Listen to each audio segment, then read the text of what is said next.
Wild Health is about optimizing you. We use genomics, blood work, biometrics, microbiome assessment, many other tests, and a conversation with you to come up with a full health optimization plan. What's the perfect diet, exercise, and supplement plan for you and only you? The Wild Health podcast is about optimizing all of us. Here we cover the cutting-edge science that gives you the base to be able to apply the personalized plan we give you as a patient. To sign up as a patient, go to wildhealth.com. Or if you're a physician or health coach and you want to learn how to do this for your patients, we're happy to help as well. wildhealth.com for all the information on becoming a patient or working with us.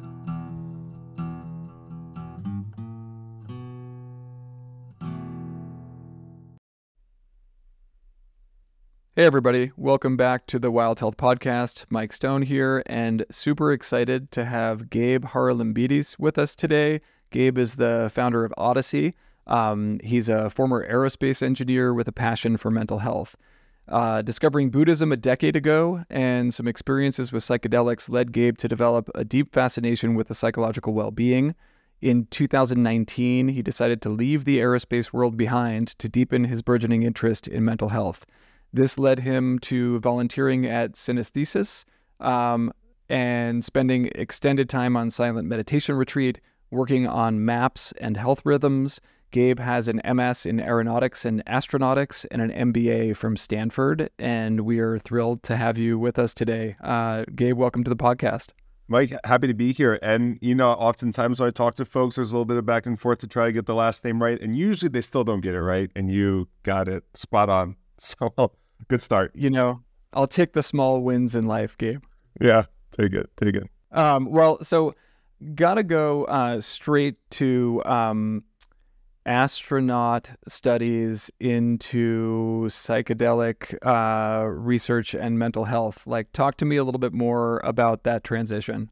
Yeah, you know, I there's probably some clever way I can combine the two. Maybe it's a passion for exploration, and one is airspace and outer space, and then the psychedelic world was kind of inner space. But I don't know, maybe that's a bit of a stretch, and they're actually not super related. Yeah, I mean, should I just dovetail into the story and kind of how I was on this path, and now I'm on this path? That'd be great. I'd love to hear it. Yeah, I studied aerospace engineering for a couple of degrees. Undergrad and grad school was very much an engineer in my heart and soul, and very love measuring things, quantifying things, all the standard stuff that engineers enjoy.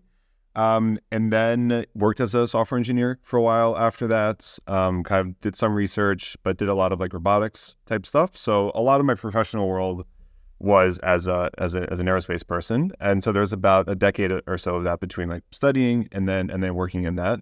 And enjoyed it, like really did tick some boxes and stuff that I really did enjoy, but my heart was never totally in it. I kind of found myself kind of looking elsewhere during that time. And then the more relevant thread, it's a bit of a meandering story to figure out how you connect these two. So feel free to cut me off. We can redirect it. But it probably starts back when I was a little kid. Even when I was like 6 years old, I was diagnosed with anxiety and OCD. And it just seemed like some part of me was like pretty anxious, and it just manifested itself in a variety of different ways, whether it was these kind of like obsessive type behaviors or just kind of constantly worrying.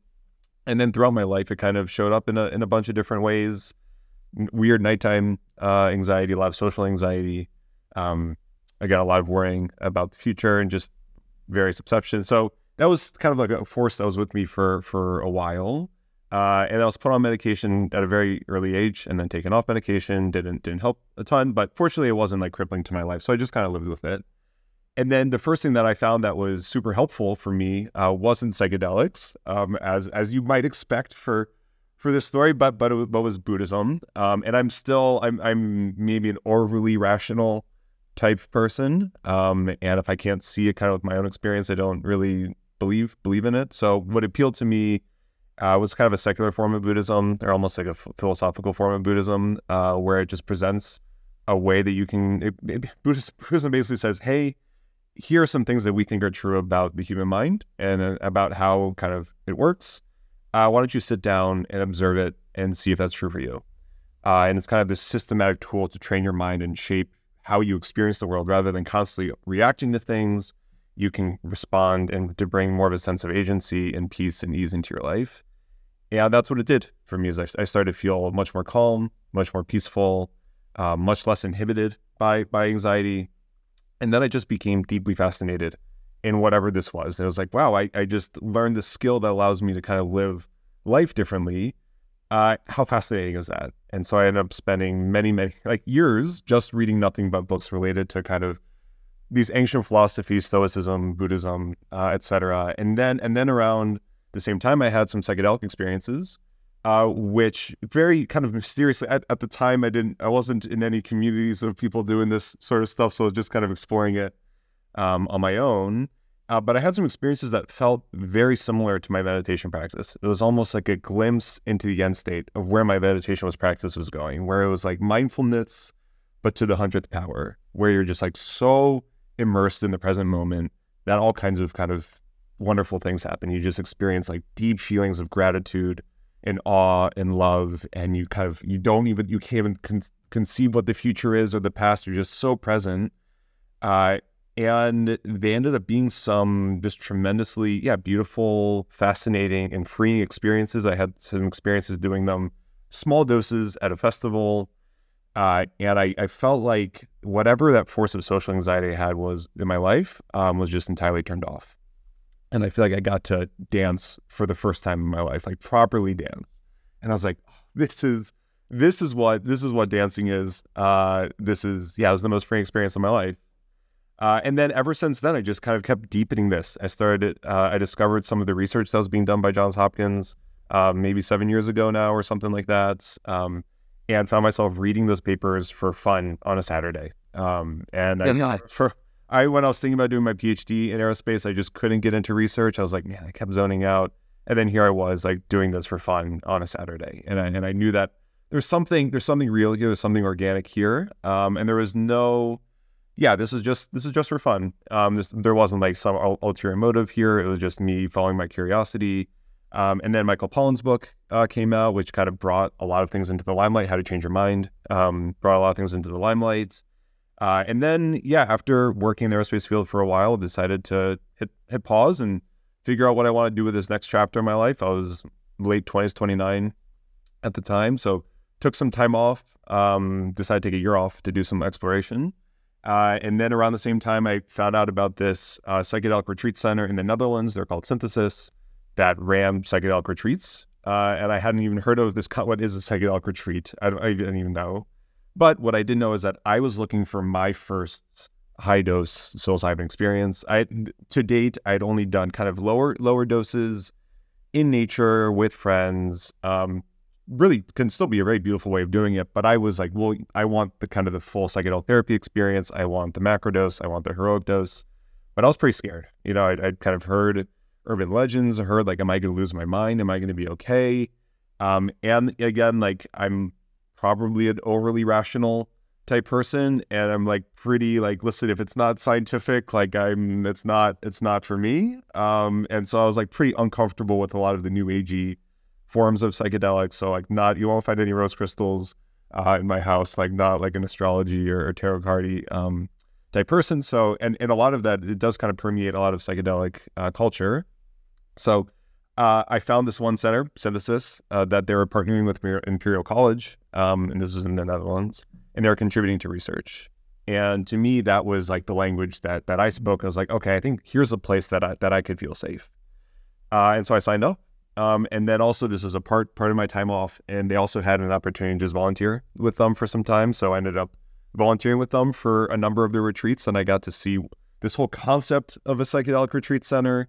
And I saw people flying from around the world, usually from the United States, and having these like really incredible, beautiful experiences. And even then I thought, wow, this is what a wonderful thing this is. If this ever became legal in the United States, how wonderful would it be to get involved, possibly in a big way. So the seed was planted then. Oregon, there was no Measure 109 in sight.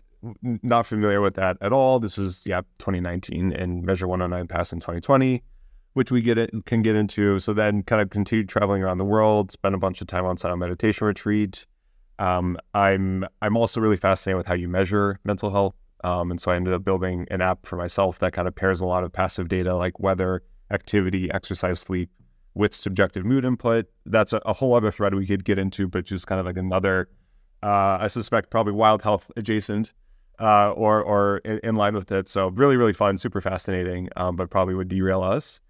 Built that, still use it today, and then went back to school for my MBA with the hope of being a mental health entrepreneur. I just found that like mental health was really where my passions deeply lied, and especially related to psychedelics.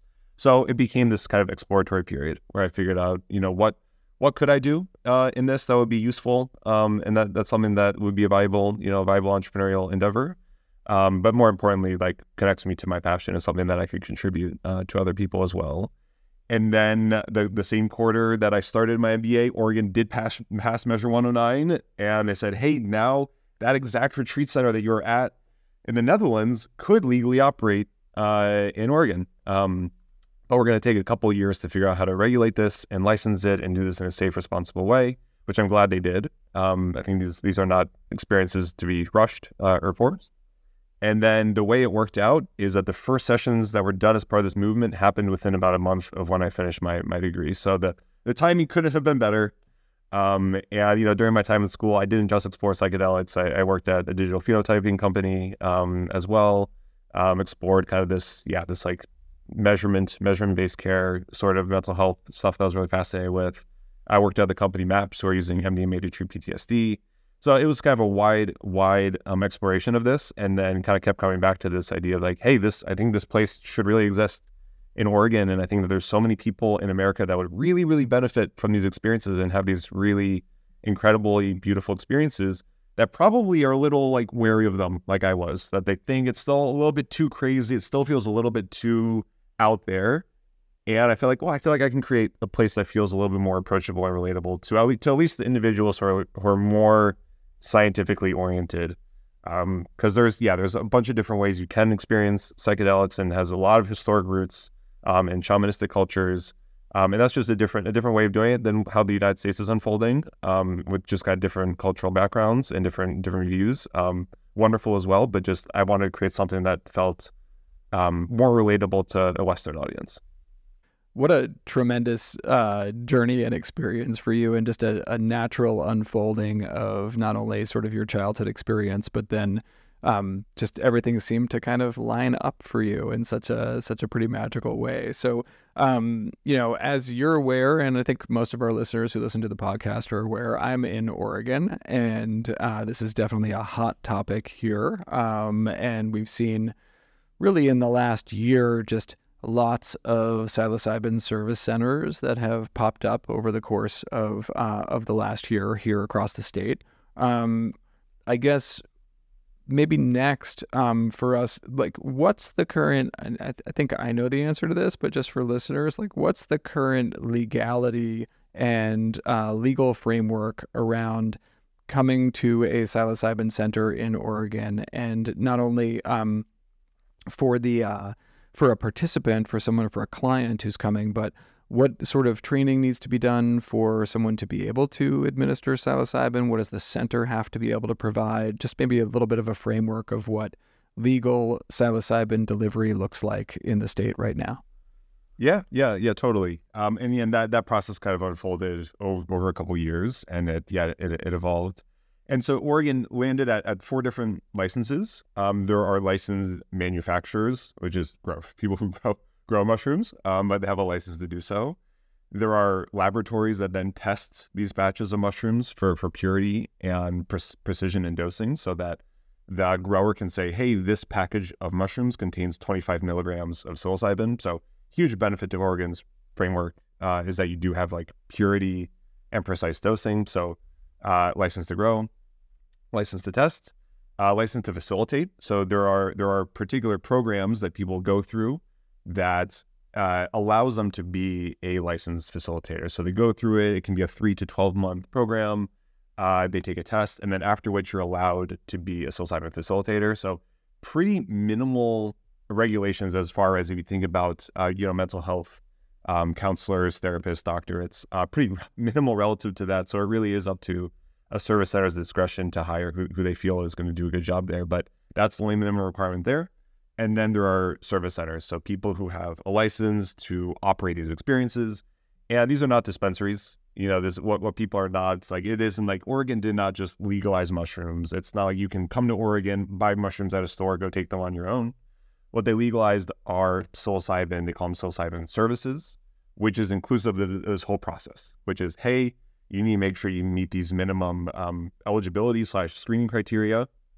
And then you need to work with a licensed facilitator through a preparation process.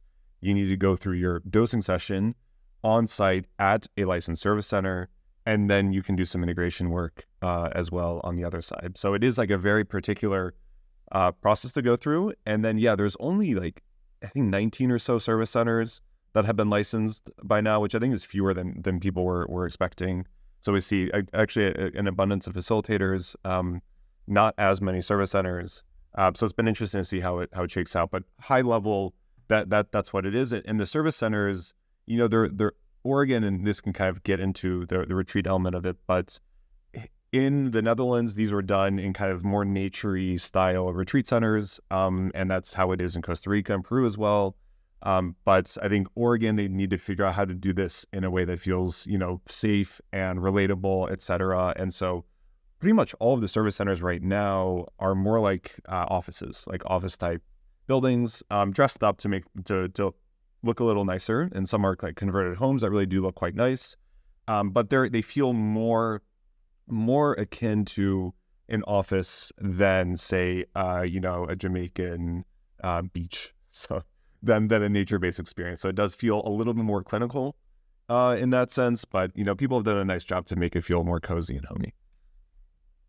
Yeah, it's interesting. It's it feels somewhat clinical, and the regulation is certainly somewhat clinical with, you know, security cameras and recording devices and all of the different licensing and loopholes or that you need to make sure you've addressed along the way to get a license on any of the licensing, whether it's, you know, being a facilitator or a service center or a grower, but it's decidedly a non-medical model, right? I mean, you alluded to this, right? You don't need to be a trained healthcare practitioner to be a facilitator. In fact, there's still quite a bit of a gray area for trained healthcare providers with regards to how the Oregon Health Authority and the Oregon Medical Board are going to interface with regards to, are you providing medical care if you're working as a licensed healthcare practitioner in a psilocybin service center? So I think, you know,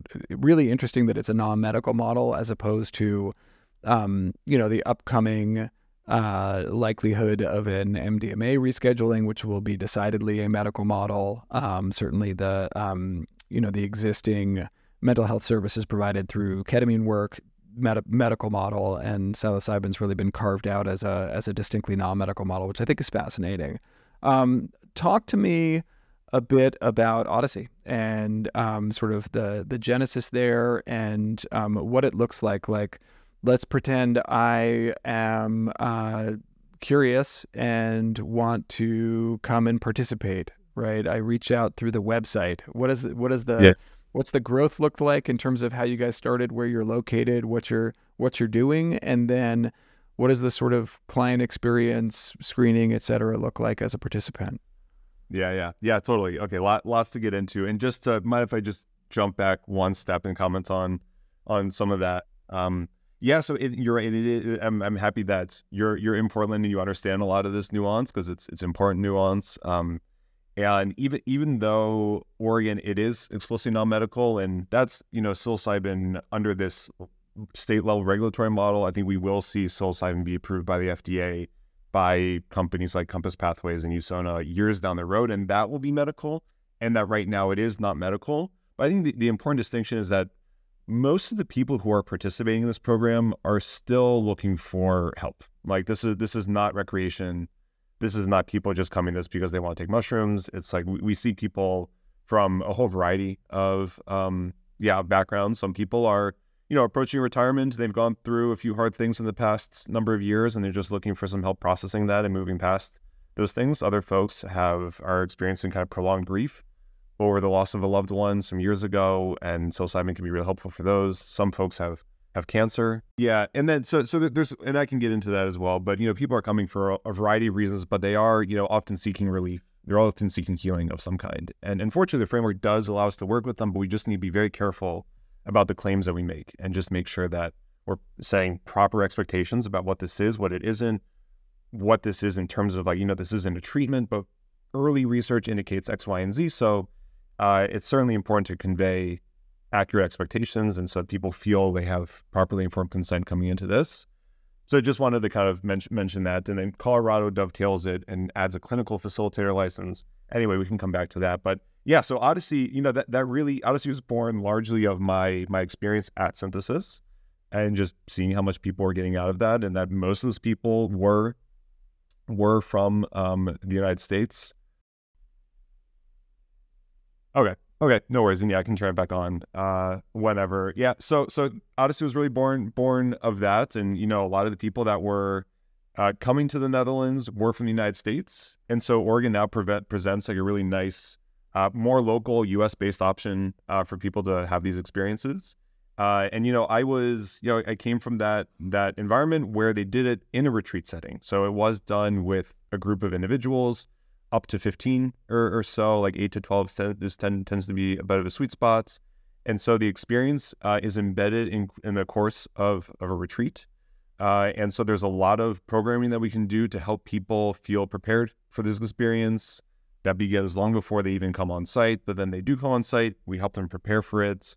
We have a group of facilitators that works with a group of participants. This takes place at this really beautiful retreat center that we have in Bend. Right now, and then the session itself still takes place at a licensed service center, and it's done as part of a group, about 8 to 12 right now. And then the best way I can describe it is that it's an individual experience, just done together, done communally, where everybody's experience varies from one person to another. It's a very individual experience, and what we want to do is provide this like really safe and kind of caring environment for people to feel totally safe and supported, and that they can really relax, let go, and kind of go with their experience.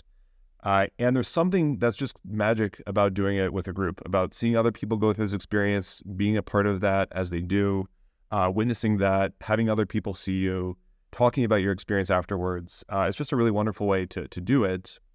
And so we were, it was quite a challenge to figure out how to do this model within the confines of Oregon's framework. So it took some time to figure that out. But we did. And then we ran our first retreat, which we think was the first retreat as part of the whole movement. That was in September of 2023. So that was kind of our pilot retreat.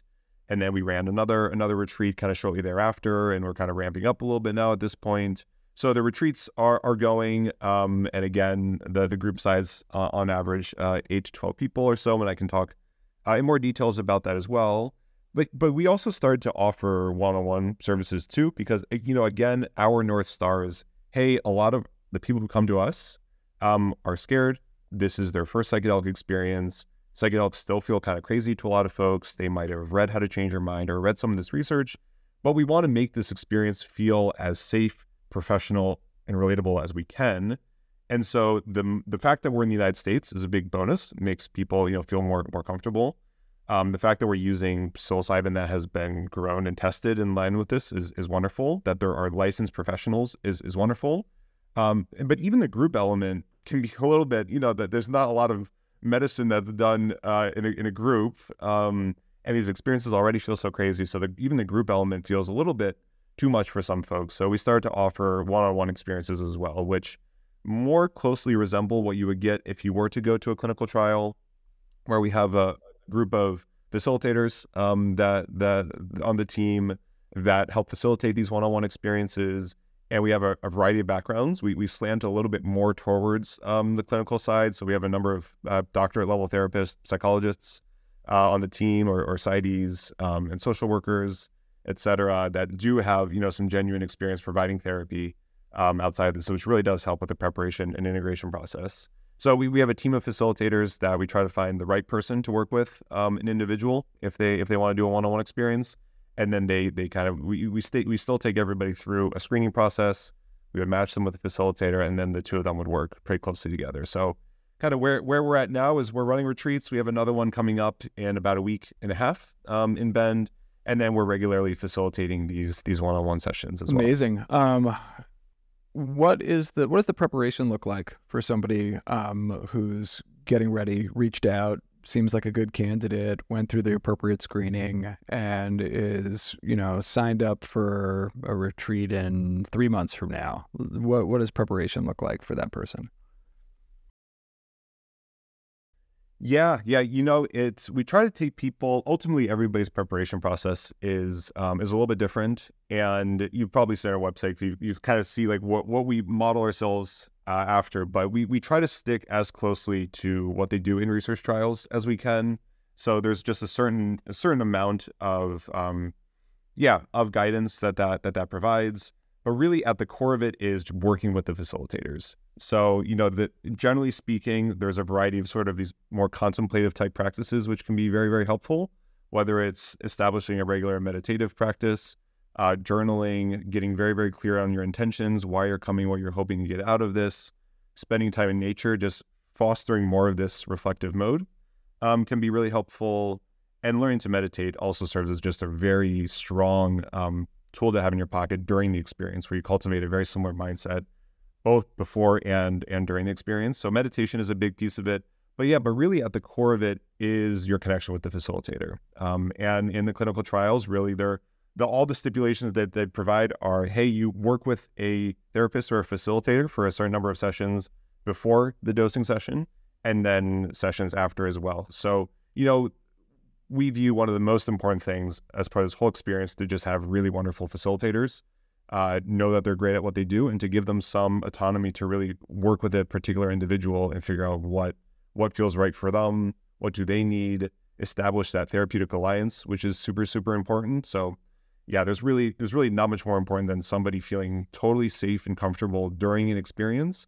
And the whole preparation process is pretty much to make sure that they feel that way during the experience. I love that. Tell me, I'm so curious, like what has really surprised you over the last, let's say, 9 months of having Odyssey up and running? Really? Oh, good question. What has really surprised me? I mean, one, I was a little surprised by how difficult it was to run retreats under this framework, how they really did narrow in on doing these at commercially zoned properties. And so, because it was just quite a deviation from what is done internationally, doing it in nature. So I was surprised at how difficult it was to navigate those waters. I've been, I would say, actually very pleasantly surprised at how well prepared most people who are coming are. Granted, there are a fair number of barriers to get there. This is not a cheap endeavor. This is a fairly expensive endeavor right now, and can get into that as well. And you need to hop on a plane to come to Oregon. Most of the people are coming from out of state. But I wasn't sure who are gonna be the folks that are signing up for this. What are they expecting this to be? What are they hoping from it? But what we found is, like, by and large, people they have a quite healthy expectation of what this is. They've been thinking about this for oftentimes years. They've probably read How to Change Your Mind or seen the docuseries, or they have some connection with it and already have a pretty good sense of what this is and what they're looking for, and why they want to do this. So that's made our job much easier, and that's been a really pleasant surprise. And then I think it's also been, obviously I'm doing this because I believe very strongly in the therapeutic potential of this, but it's also it's really beautiful to see people go through this, and to see, we have folks come who, maybe they don't meet the exact criteria that the clinical trial study. Like, for example, we had someone come through recently who was really struggling with OCD. There is early promising research with psilocybin treated or ketamine to treat OCD, but we don't have enough clinical evidence to say for sure. And so, we try to make sure everyone is aware of that. But someone who came to us who, at the advice of his psychiatrist, said, hey, you know what? I think a large dose of psilocybin in a guided setting would be really helpful for you. So he found us, and he came, and he saw just like tremendous benefit, and just saw that he had certain rituals, like his showers that he would take daily would take him up to an hour, just because he had engaged in particular rituals. And then often they required the help of his wife as well. And then after the experience, he said for like the first time in 15 years, he took a shower by himself and in like 5 minutes. And he hasn't looked back since. And so, as someone who has grown up with OCD, like I think even just talking with him after reading the testimonials, after just brings a tear to my eye, and still does.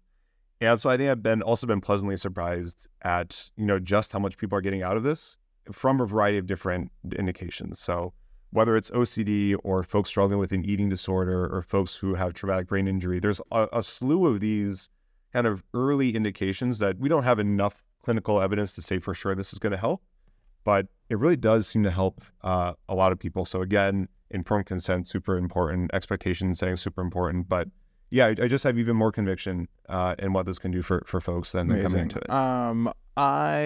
You pointed at this, and I think it's worth exploring a little bit. So talk to me about what a typical, you don't need to like go into specific Odyssey pricing, but like what a typical psilocybin service experience looks like financially for a client in Oregon these days. And then I guess along with that, I'd be curious as to what percentage roughly of clients coming to you are coming from Oregon versus coming from other places in the domestic, in the United States versus coming internationally. Yeah. Good questions. So the first, and the pricing for many centers is fairly close. The very first center to come out was running their operation for about $3,500 for an experience, which is inclusive of screening, preparation, the full day session, the medicine or the psilocybin, and the integration.